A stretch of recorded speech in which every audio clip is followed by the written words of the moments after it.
Welcome to our session on creating 3D planning web apps using BIM and editing capabilities using the ArcGIS API for JavaScript. My name is Arno.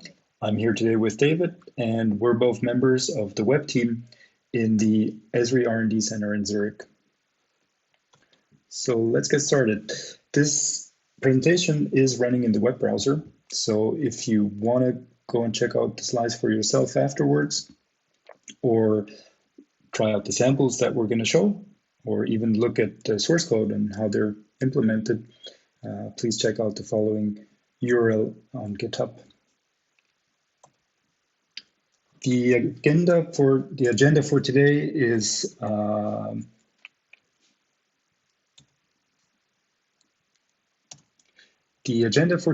consists of using the JavaScript API to visualize BIM models.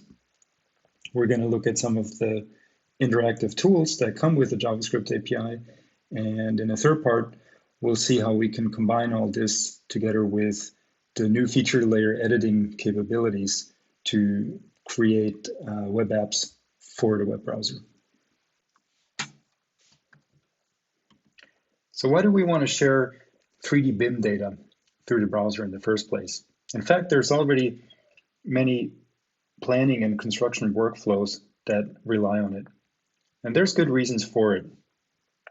Using a web technology like the JavaScript API allows you to share your BIM data with anyone. Anyone who has an internet connection or a browser can basically consume your BIM data, look at your buildings.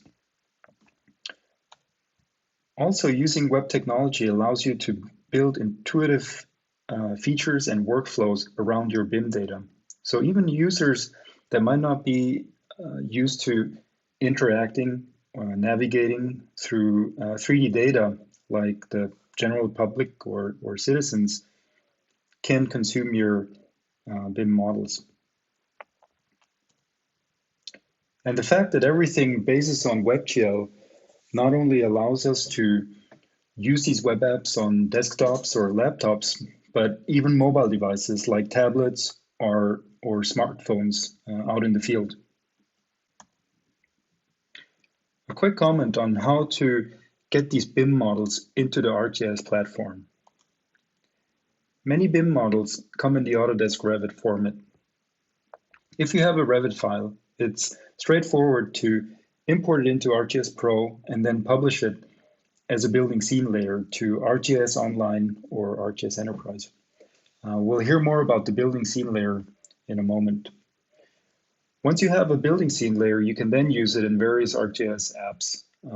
For us, most importantly, the scene viewer or the underlying JavaScript API. We're not going to go into more detail here in how to import and publish building scene layers. If you want to know more, there's a link at the bottom of the slide that takes you to the ArcGIS documentation where you can find more information on how to accomplish that.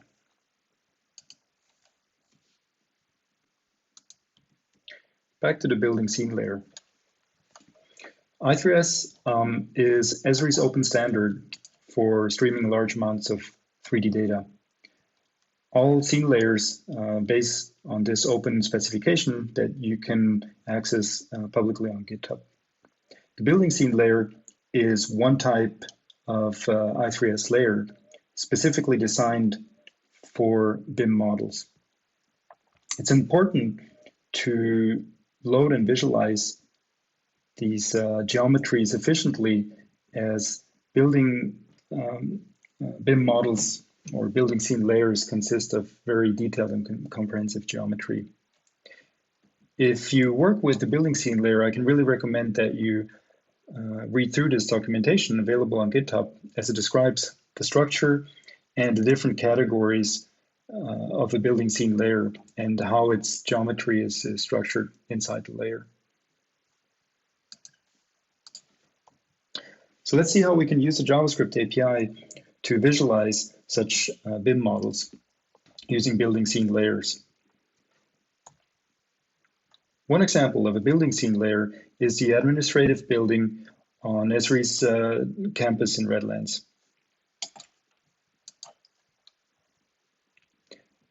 It's available publicly on ArcGIS Online as a portal item. And from here, we can directly open it in the scene viewer.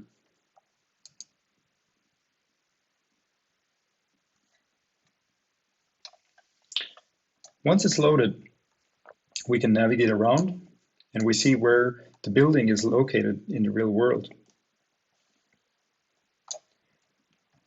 Now, before we go ahead and further explore it here in the scene viewer, I'm going to load it using the JavaScript API. As every portal item, it also has an ID. And we can use this to pass directly to the JavaScript API. This is a first example running directly in the presentation. On the left, you see the code snippets. Here I'm loading the building scene layer, the ID of the building scene layer we've just seen, and passing it to the JavaScript API. On the right, you see the result running in an iframe. If I run this code snippet, it will load the building scene layer we've just seen in the scene viewer, this time directly in the JavaScript API, and I can directly interact and explore it here in this iframe. I've also added the layer list widget, and this one shows me the structure of our building scene layer. We see a bunch of the sublayers that it contains. It's either a group sublayer or single components. And I can also use this widget to show or hide specific sublayers. In this case, I'm hiding the roof, allowing me to peek inside the building. I can also hide the walls, and then we see some of the details this building scene layer is made up of, even containing things like furniture or people. Besides doing this through the UI with this widget, I can also use the JavaScript API to filter out certain sublayers. What I'm doing here is I'm traversing over the sublayers of the building scene layer instance, and depending on the model name, if it's floors or it starts with structural, I decide to hide everything else. This leaves me with basically the base foundation of the building.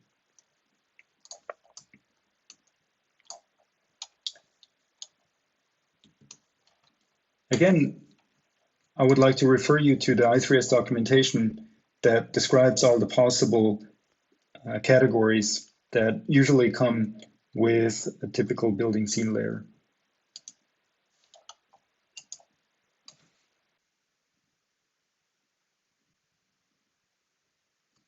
Using these categories, I can also change the way they're visualized. In this sample, I'm showing everything we saw before, plus the sublayers containing the windows. What I'm doing then is retrieving that sublayer with the windows and assigning a new renderer, which uses green for the fill material and the edges. If I run this code, you can see that all the windows are now green. And this is a nice way to highlight specific features in your building scene layer.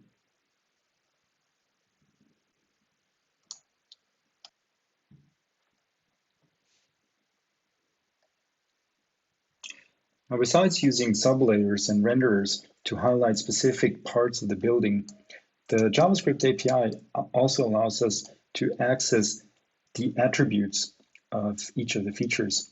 If I select any geometry of the BIM model, I can see in the pop-up that there's a bunch of attributes associated with each feature.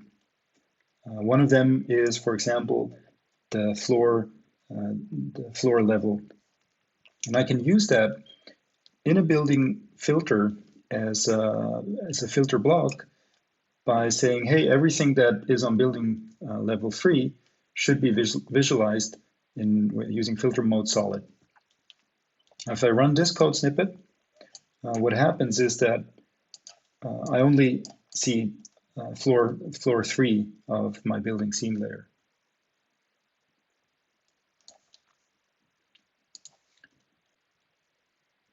Sometimes, however, it's a bit tricky to know exactly which part of the building you're looking at. And this is where the filter modes that we're just adding to the API in the upcoming release come in very helpful. For example, I can add another filter block next to the one we previously saw using filter mode solid. This time I'm saying everything below building level 5 should be visualized using the X-ray filter mode. And in this case, besides the 5th level being shown in solid, I see the rest of the building below being shown in a slightly transparent mode. And this really helps me to understand the context of where the floor or the features I'm highlighting is located inside the building. Besides the X-ray mode, we also have wireframe mode, which highlights the edges of the features, allowing us to create this kind of blueprint style of the building scene layer geometries.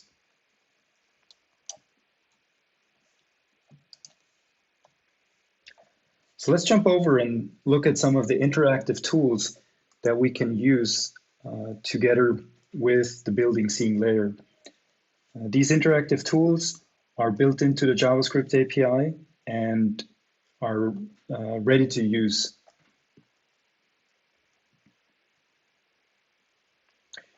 This is another scene using a building scene layer. This time we're looking at Christchurch in New Zealand. The building scene layer here represents the central library in Christchurch, and it's surrounded by a bunch of buildings coming from an object scene layer. Now, the JavaScript API provides a number of environmental settings to create a realistic representation of the scene. And we can tweak these settings to basically simulate different environmental scenarios. One of them is simply turning on and off shadows. This is just a Boolean on the environment properties on the scene view.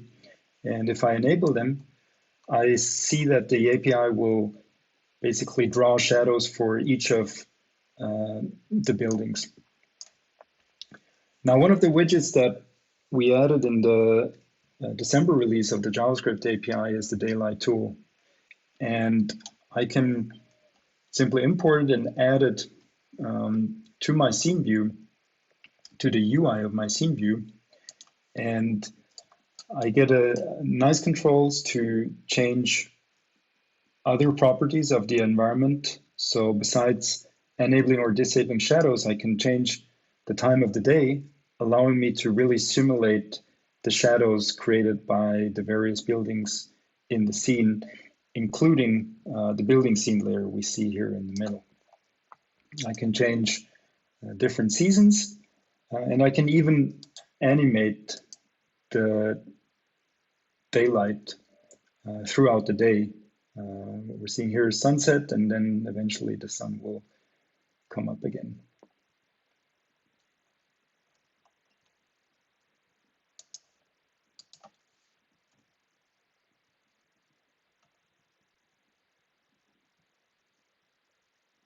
Another set of very powerful analysis tools are the slice and the measurement widgets. Again, I can just add them to my scene, and using the slice tool, I can now interactively peek into the BIM model by removing a bunch of the sublayers. Besides removing sublayers or slicing into them, I can also tell it to exclude certain sublayers, either through the UI or directly in the code. In this case, I'm telling it to exclude the stairs from the slice so they're still visible in my scene. Now, using the measurement widgets, I'm going to switch to full screen so we get a better view of what we're trying to do here. Using the measurement tools, I basically have two possibilities. I can either measure straight lines. In this case, I'm going to use it to measure the height of these stairs. And you can see that I can use the slice tool here directly together with the measurement tool to really analyze the interior of this building. So when I draw this direct line measurement, the UI of the measurement widget provides me with the various values, and I can also change the unit. So if I'm used to the US units, where everything is usually in feet, I can quickly switch back and forth here. Now, besides direct line measurements, we can also measure areas, and I'm going to use this to get an idea of how large this meeting room is inside the library.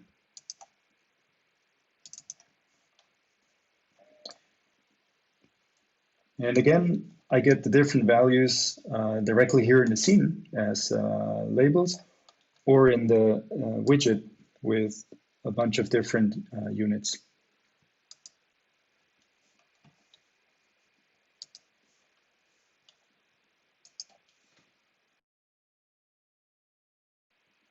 Another widget I would like to cover here, which we also just recently added to the JavaScript API, is the line of sight.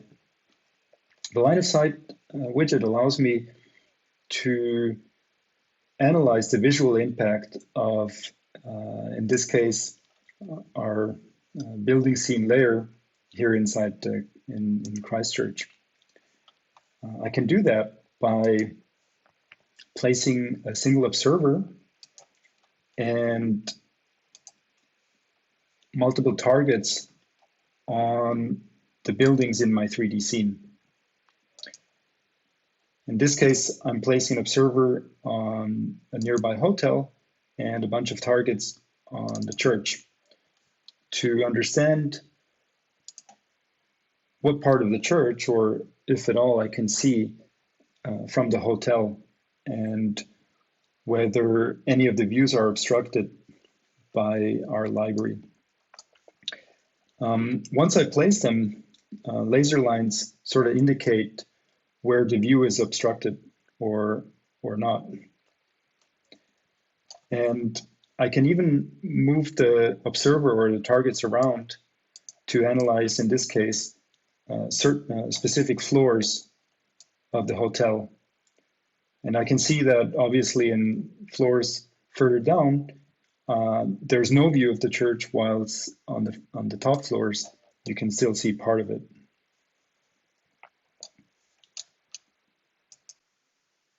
We've seen how we can visualize BIM models using the JavaScript API, and also use some of its widgets to analyze specific properties of these BIM models.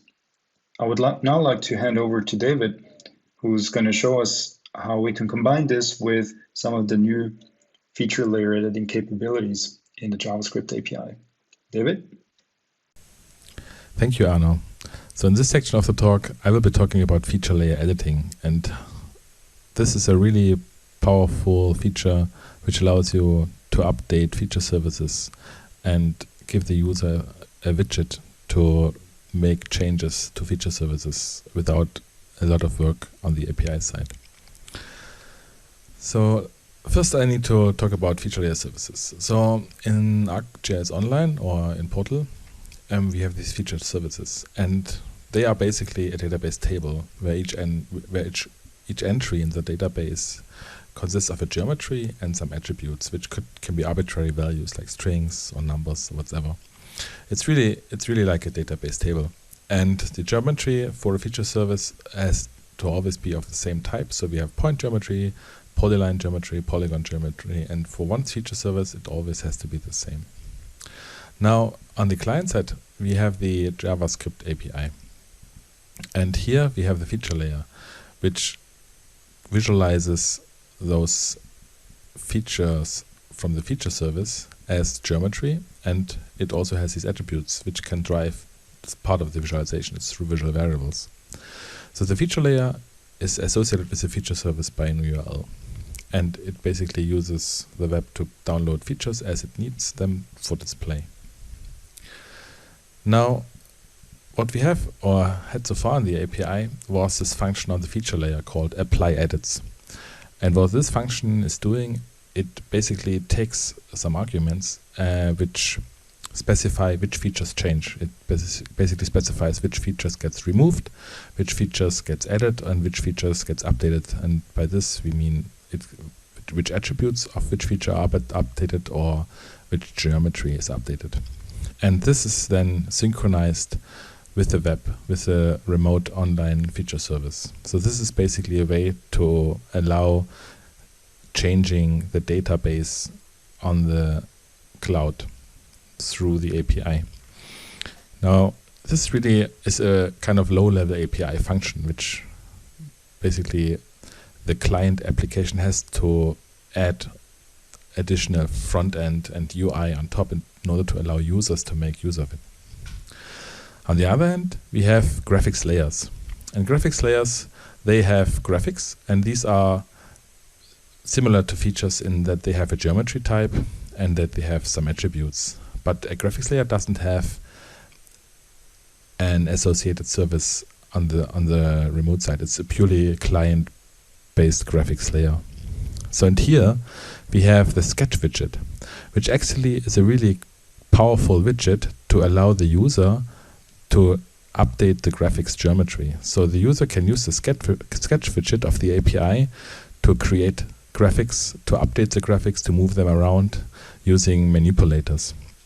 And this is really a very powerful tool. And the next slide, I'm going to show it how this looks. So this is a feature.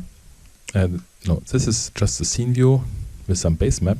And the sketch widget is really simple to create. You instantiate a sketch widget and you add it to the view. And then you get this widget. And this allows you to basically create feature graphics.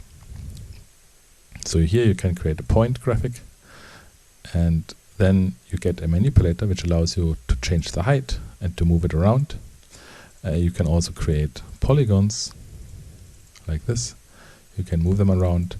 You can also, like, if you click them again, you have the reshape tool, which allows you to basically move points around, to subdivide edges, to delete points with the right mouse click, and you can change the C value.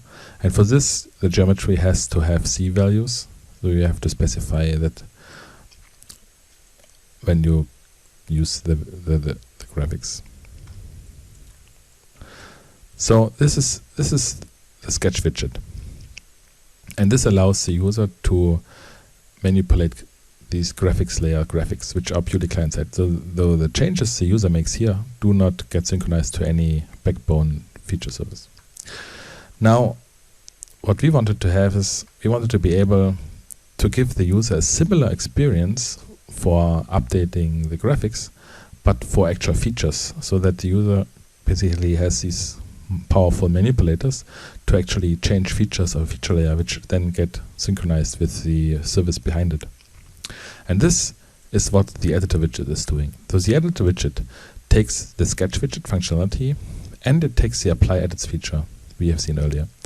And it uses both to basically allow the user to use a powerful widget and UI to make changes. Then it collects these changes and uses apply edits to synchronize those changes to the features with the feature service. So this is what it looks like. Here I have the same view as before with the base map, but on top of it I have different feature layers. And these feature layers have these lines and they have these pointer symbols. And now I can, similar to the sketch widget, I can just create the editor widget. I pass the scene view and I add it to the UI. And this will add the editor widget to the UI. So here you see that we have the editor widget, and it has two sections. One is for adding a feature and the other one is for editing existing features. So let's see if we want to add a feature. So here what you see is the feature templates.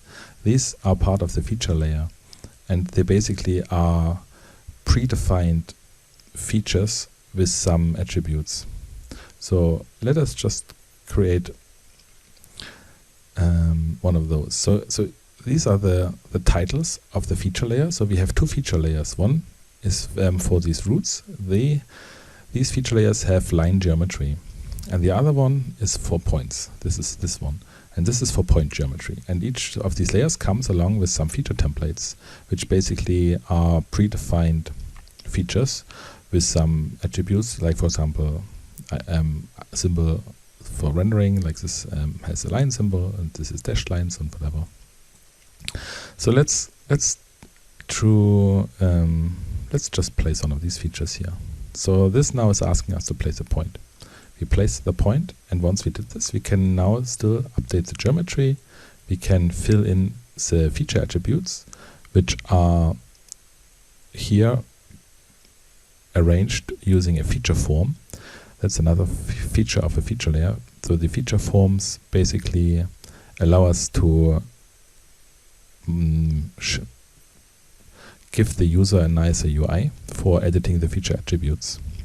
So with feature forms you can group features, you can group these different property editors to groups, and you can do various things which are very powerful. So you can basically put in all the data here, and then you can add the feature. And the same is for editing existing features. So when we edit an existing feature, the editor widget first asks us to basically select the feature we want to edit. So let's just click this one. And now we basically still can change the properties, and we can also change the geometry. And here you may notice that you don't see the arrow pointing upwards, and this is because the feature layer has been set up in a way that it does not have C values. So the geometry of the features of this feature layer don't have C values. So if you want to be able to also change the height of the feature geometry, you need to make sure that your feature layer has C values. So once that it's done, we can click update, and then the features are updated. And this is all just done by adding these two lines of code. So now you had a quick glimpse at the editor widget. And as I said, the editor widget internally uses the get widget and the apply edits function to facilitate changing geometry via the sketch, and also to synchronize any changes to the underlying feature service of the feature layer.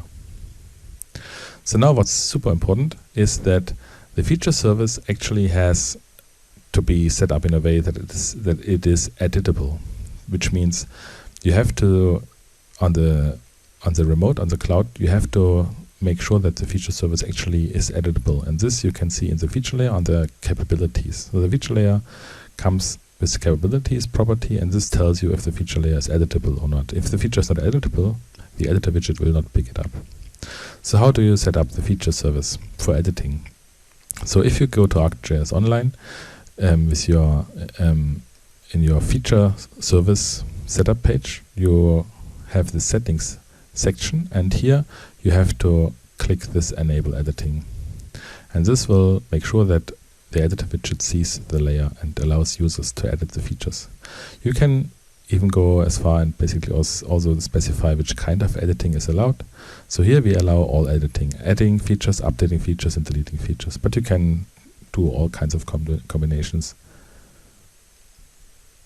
So, and this is required on the feature service in order for the client application to be able to edit the layer.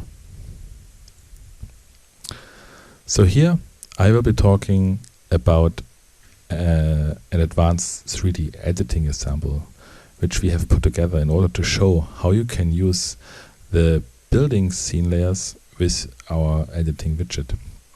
So this is the nice thing about the API, that you can bring in the different layers, and everything I showed you will work with all the different layers. So here we have a BIM model, and this model is brought in using the BIM layer. And here we have the app has a custom widget which uses the slider of the API. It's a slider widget, and this is basically synchronized with a floor number.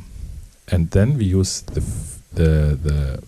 BIM, the building scene layer filter, to only basically display the building elements of a specific floor, and all underlying elements are shown in a transparent way. So similar to the example we've seen before, this here comes with two layers.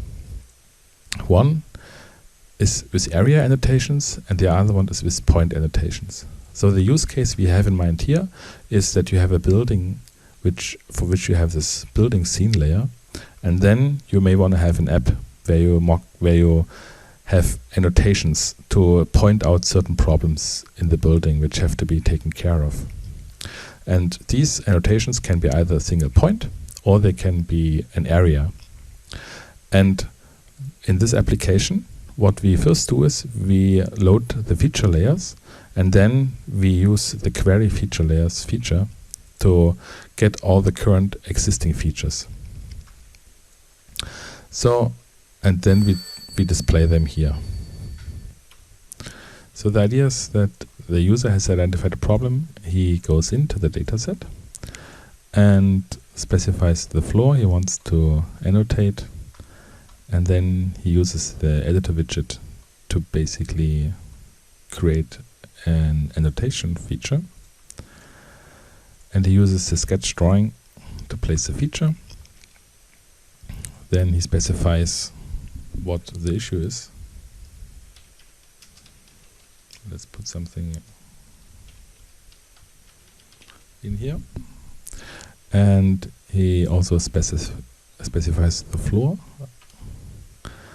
And then he can also make final adjustments and then create the feature. So